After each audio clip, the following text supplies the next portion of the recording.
Hello everyone. Today's topic is the question answer of the Ailing planet, the green moment's role of your lesson number 5 of your book Hornbill class 11 by Nani Palkhiwala. So here we are going to discuss its question answer one by one. So let's have a look at these questions. So first question is from the understanding the text. Locate the lines in the text that support the title The Ailing Planet. उन lines को locate करिए जो इस title को support करती हैं कि हाँ तो देखिए इसके आंसर में आप क्या लिख सकते हैं. The following line tell us that earth is in ailing conditions. The earth's vital sign reveal a patient declining health. तो ये जो लाइन है ये बताती है कि जो अर्थ है एक इसकी जो कंडीशन है वो एलिंग है, जो बीमार है, इसकी जो अर्थ है बीमार स्थिति में है.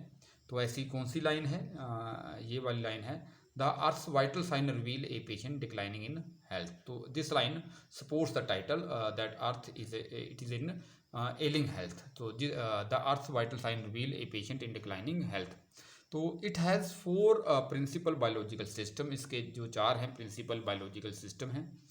मान लो suppose there comes a question in exam that justify the title the ailing planet और the why the title of this lesson is the ailing planet. आपको जस्टिफाई करना होगा तो आपने लाइन ही नहीं लोकेट करनी है.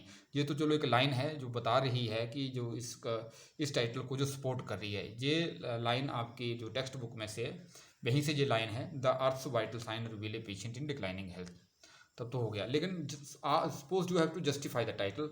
तो then how will you justify this title?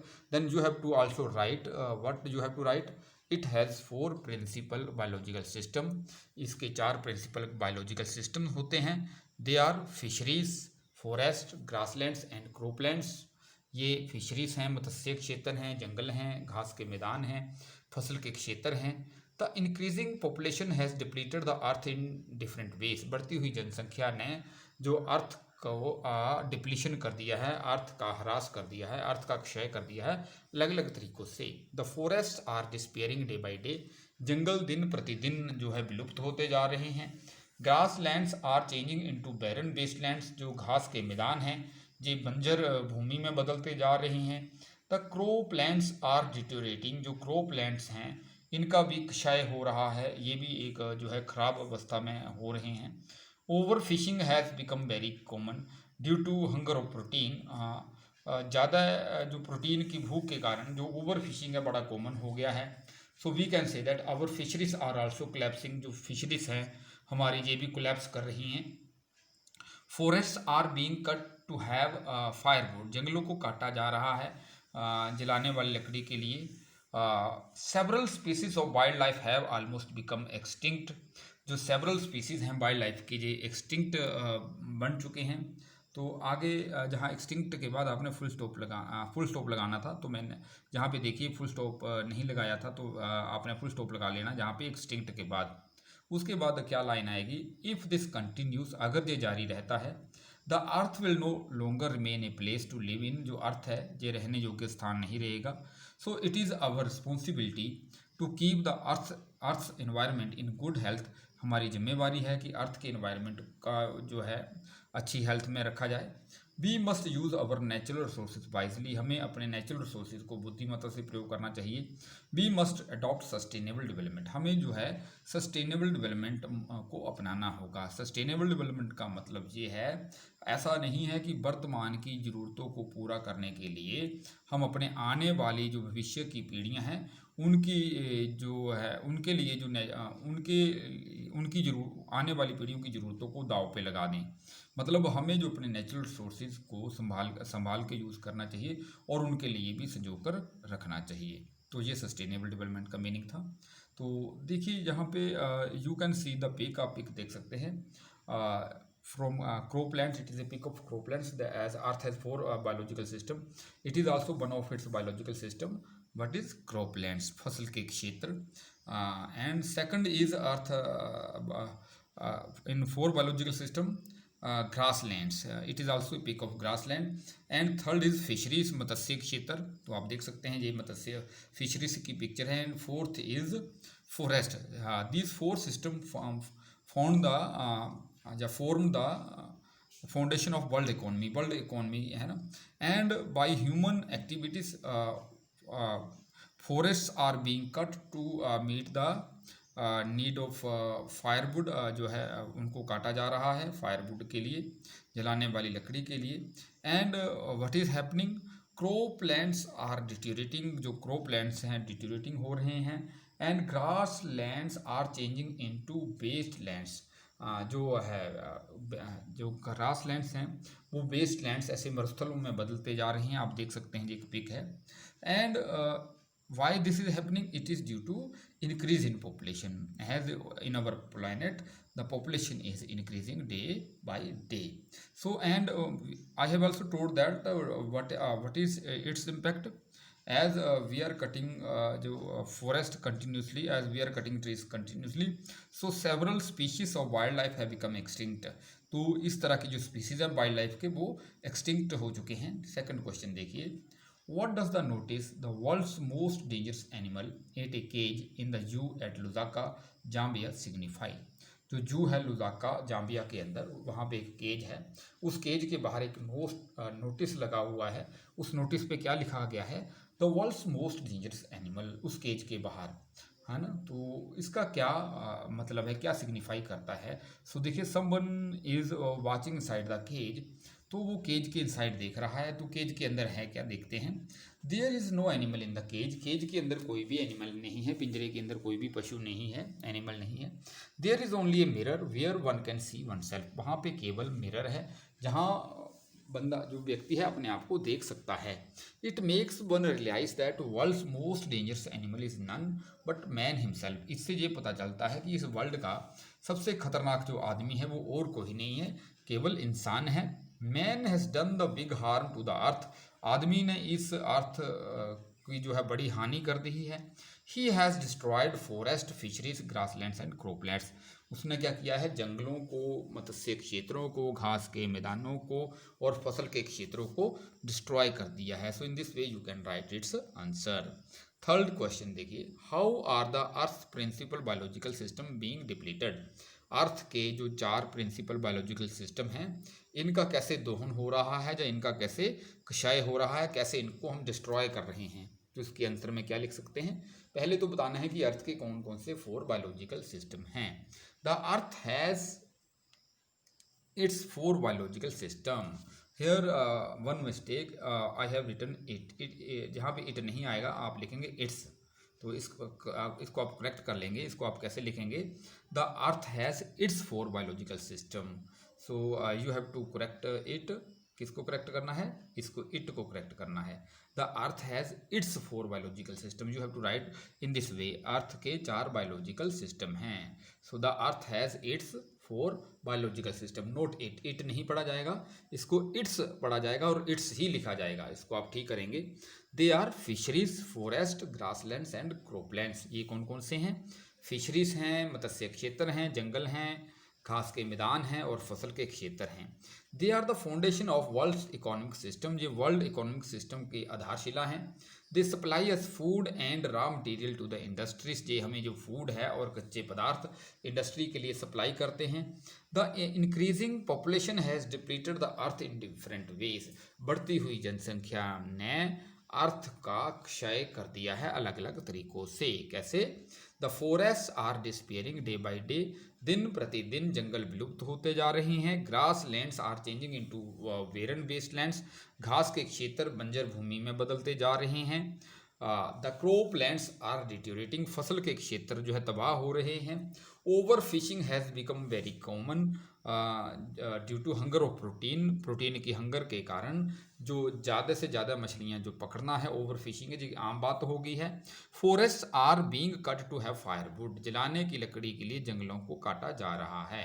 The growing use of dung for burning deprives the soils of an important natural fertiliser, बढ़ता हुआ जो है गोबर का यूज़ जलाने के लिए वंचित कर देता है मिट्टी को एक प्राकृतिक खाद से।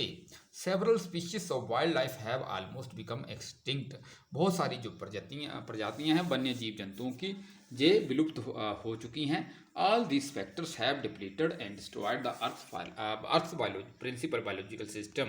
जितने भी ये फैक्टर्स हैं ऊपर जितने भी मैंने बताए, इन्होंने जो अर्थ का प्रिंसिपल बायोलॉजिकल सिस्टम जो है डिस्ट्रॉयड या डिप्लीट कर दिया है. अब क्यों डिप्लीट कर दिया है, क्यों इनका क्षय कर दिया है? There are the some reason भी बताए हुए हैं. आगे देखिए, तो इसके अलग रीज़न हैं जो अलग हम डिस्कस करेंगे. आगे देखिए, इट्स हाँ तो डिस्कस कर लेते हैं. The one of the reason is the increase in population. Due to increasing population there is more pressure on natural resources. So this is the reason. जो बढ़ती हुई जनसंख्या का कारण जो प्रेशर है वो नेचुरल रिसोर्सेज के ऊपर ज़्यादा से ज़्यादा है. So this was the reason. Next question देखिए, why does the author aver that the growth of world population is one of the strongest factor distorting the future of human society. Author इस बात पर क्यों बल देता है कि बढ़ती हुई जो जनसंख्या है एक बड़ा शक्तिशाली कारक है डिस्टोर्टिंग द मानव जाति का जो है फ्यूचर को तबाह करने के लिए, है ना. तो देखते हैं इसके आंसर में आप क्या लिख सकते हैं. The growth of world population is one of the strongest factor distorting the future of human society. बढ़ती हुई जो जनसंख्या है ये एक सबसे बड़ा स्ट्रॉन्गेस्ट फैक्टर है ह्यूमन सोसाइटी के फ्यूचर को डिस्टोर्ट करने के लिए, बिगाड़ने के लिए. As the earth has limited natural resources, जैसे अर्थ के सीमित प्राकृतिक संसाधन हैं. The increasing population is causing extra pressure on the biological system of the अर्थ. बढ़ती हुई जो जनसंख्या है ये एक्स्ट्रा प्रेशर क्रिएट कर रही है किसके ऊपर? Biological system of the earth. The forest are disappearing day by day. Forest disappear हो रहे हैं, विलुप्त हो रहे हैं दिन प्रतिदिन. Grass lands are changing into barren wastelands. Barren, जहाँ पे बेरन का बी स्मॉल लिखेंगे, कैपिटल लेटर में लिखा है, ये जो है टाइपिंग मिस्टेक है. सो बेरन का आप जो है जहाँ पे बी स्मॉल लेटर लिखेंगे इसका आपका ध्यान रखेंगे, स्मॉल लेटर कर देंगे आप इसका बी फॉर बोल. सो ग्रास लैंड्स आर जो है बेरन, हाँ मरुस्थल वेस्टलैंड में बदल रहे हैं. The crop lands are deteriorating. जो फसल के क्षेत्र हैं ये भी तबाह हो रहे हैं. Over fishing has become very common due to hunger of protein. Protein की हंगर के कारण ओवर फिशिंग आम बात हो गई है. Forest are being cut to have firewood. जलाने वाली लकड़ी के लिए जंगलों को काटा जा रहा है. The growing use of dung for burning deprives the soil of an important natural fertiliser. बढ़ता हुआ जो यूज़ है गोबर का जलाने के लिए ये मिट्टी को वंचित कर देता है एक महत्वपूर्ण प्राकृतिक खाद से. हाँ, and no reason is that why population is increasing. तो आप इसका आंसर भी यहाँ पे लिख सकते हैं. Poverty and Ellis. हाँ, इसी क्वेश्चन का आंसर है ये जो हम क्वेश्चन पढ़ रहे हैं, फोर्थ क्वेश्चन. एक आप इस पेज के ऊपर जो लिखा है ये लिखेंगे, साथ में मान लो आपने इसको और लंबा करना तो आप ये भी लिख सकते हैं, क्योंकि आप इसमें रीज़न बता सकते हैं कि पॉपुलेशन क्यों इंक्रीज हो रही है. तो देखिए ये तो था एक कारण. इस क्वेश्चन का आंसर बेसिक फोर्थ क्वेश्चन का आंसर ये था इस पेज के ऊपर जो भी लिखा है. ये तो आपने सारा लिखना ही है जो आपको दिख रहा है. मान लो अपने और लंबा लिखना तो आप इसमें ये भी लिख सकते हैं. मीन्स इसमें बताया गया है कोजेज ऑफ इंक्रीजिंग पॉपुलेशन. तो poverty and illiteracy are the main causes of increasing population. More children do not mean more workers but it means more people without work. ज़्यादा बच्चों का होना ये नहीं है कि आपको ज़्यादा वर्कर मिलेंगे, परंतु इसका मतलब ये है कि ज़्यादा लोग होंगे बिना काम के. इसके लिए जो सबसे बड़ा इसको रोकने के लिए सबसे आसान तरीका क्या है? डेवलपमेंट होनी चाहिए. तो कहता है development is the best contraceptive. जो विकास है यही एक सबसे बढ़िया गर्भ निरोधक है. जो विकास है यही जनसंख्या रोकने का सबसे बड़ा उपाय है. As a result of development human fertility means population falls as income rise. विकास के परिणाम स्वरूप जो है human population, fertility means population, ये गिर जाती है. ह्यूमन पॉपुलेशन कम हो जाती है जैसे जैसे इनकम का स्तर बढ़ता है. एजुकेशन स्प्रेड्स, शिक्षा फैलती है. एंड हेल्थ इम्प्रूव्स, और जो है स्वास्थ्य से में सुधार होता है. We cannot protect our environment without controlling our population. जब तक कि हम अपनी पॉपुलेशन को कंट्रोल नहीं करते हैं हम अपने इन्वायरमेंट को प्रोटेक्ट नहीं कर सकते. The strong and effective measures must be taken to control the population. कठोर और प्रभावशाली कदम उठाने होंगे जनसंख्या को नियंत्रण करने के लिए. सो नेक्स्ट क्वेश्चन, हाँ यहाँ पे देखिए 4 क्वेश्चन हैं. Talking about the text, discuss the group in groups of 4. So first question is law are never respected nor enforced in India. आपने अपने ग्रुप में डिस्कस करना है, हो सकता है आपके अपने व्यूज़ हों तो आप इसमें अपने व्यूज़ भी ऐड कर सकते हैं। इसके आपने हाँ डिस्कस करना है, जिससे laws are never respected nor enforced in India. तो यहाँ पे देखिए आप मान लो इसमें कोटेशन भी यूज़ कर सकते हैं। ये कोटेशन आपकी बुक में से है, कौन सी है? Article 40A of the constitution of India provides that the state shall endeavor to protect and improve the environment and to safeguard the forest and wildlife of the country.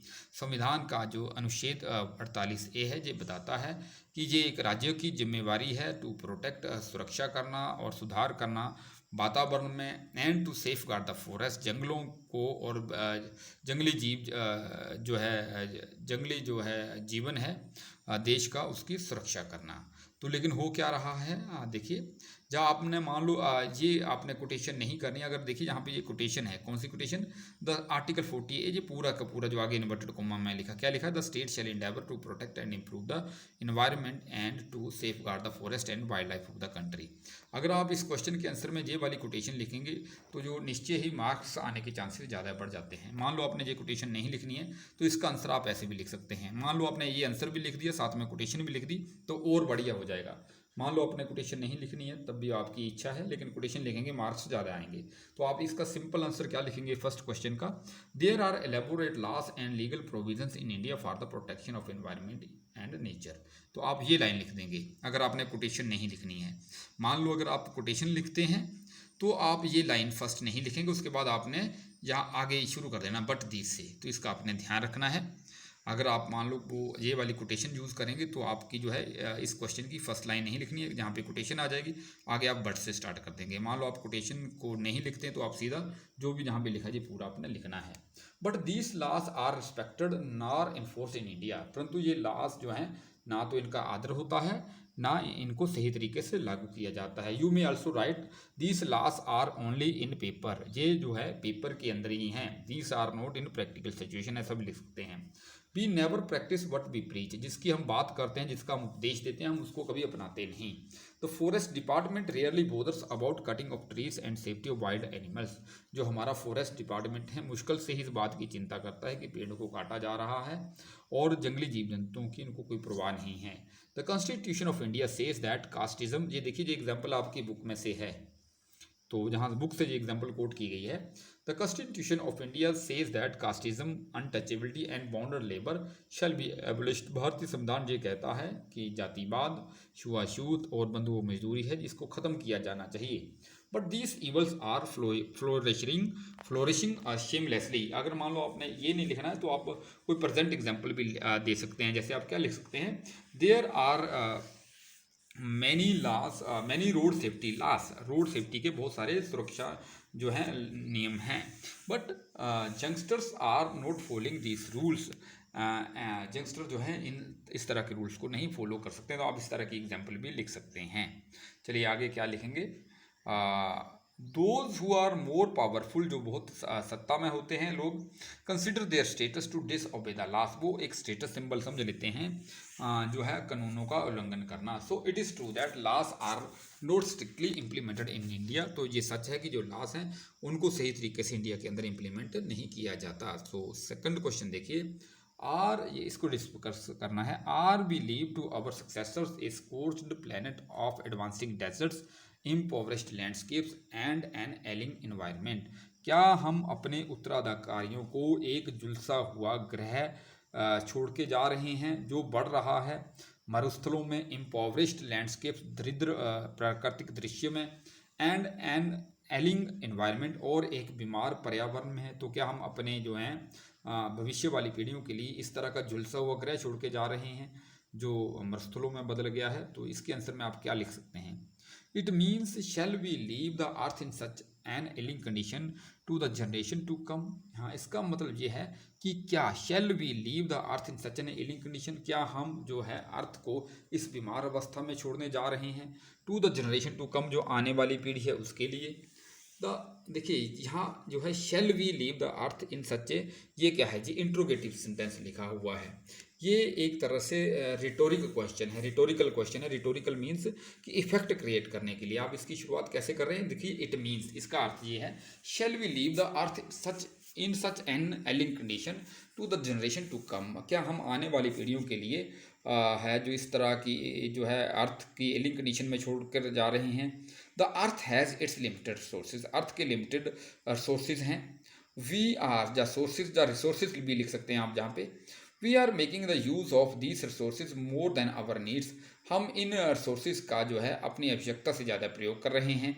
Is it justified, क्या ये न्याय संगत है।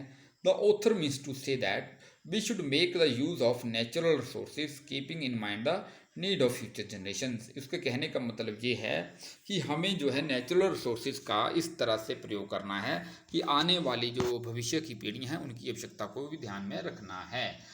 These are our future generation, symbolic pic है, तो we have to keep in our mind the need of future generation. So third question you can see, third question है, we have not inherited the earth from our forefathers, we have borrowed it from our children। हमने अपने फोरफादर से ये अर्थ उधार नहीं ली है, हमने इसको अपने बच्चों से उधार लिया है। तो how we can write its answer, how we can discuss its answer. तो इसका देखिए इस मीनिंग, इसका क्या मतलब है जो जहाँ पे कोटेशन के अंदर लिखा गया था third question. It means that earth is not our personal property, इसका मतलब ये है कि अर्थ हमारी पर्सनल प्रॉपर्टी नहीं है।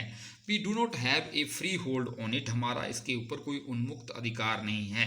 We have not inherited it from our forefathers, हमने अपने फोर फादर से जो बड़े बुजुर्गों से इसको उधार नहीं लिया है, विरासत में नहीं मिली है हमें, इनहेरिटेड होता विरासत में मिलना। It is a common property of all the human race, सभी मानव जाति की ये एक कॉमन प्रॉपर्टी है।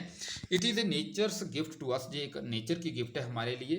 We have borrowed it from our children, हमने अपने बच्चों से इसको उधार लिया है। We have to give it back to them, हमें उनको ये वापस देनी होगी। It means if we cut down trees for our use, अगर हम अपने यूज़ के लिए ट्रीज को कट करते हैं, we should plant new trees to replace them, हमें जो है नए प्लांट लगाने चाहिए उनको रिप्लेस करने के लिए। We should not make the misuse of natural resources, हमें नेचुरल रिसोर्सेज का मिस यूज़ नहीं करना चाहिए। We should keep in mind the needs of future generation, हमें फ्यूचर जनरेशन की आवश्यकताओं को भी ध्यान में रखना होगा। We must use our natural resources wisely, हमें है बुद्धिमत्ता से अपने प्राकृतिक संसाधनों का प्रयोग करना चाहिए। We must adopt sustainable development, हमें सस्टेनेबल डेवलपमेंट का मॉडल अपनाना होगा। Means we should also keep in mind the need of future generation, इस तरह से हमें अपने नेचुरल रिसोर्सेज का जो है यूज़ करना चाहिए। सो लास्ट क्वेश्चन देखिए, that you have to discuss in your groups. The problems of overpopulation that directly effect our everyday life, बढ़ती हुई जनसंख्या कैसे हमारी जो है एवरीडे लाइफ को प्रभावित कर रही है। So what you can write its in its answer, the problem of overpopulation directly affects our everyday life, बढ़ती हुई जनसंख्या है हमारे दिन प्रतिदिन जीवन को जो प्रभावित करती है। Human population is increasing day by day, human population बढ़ रही है।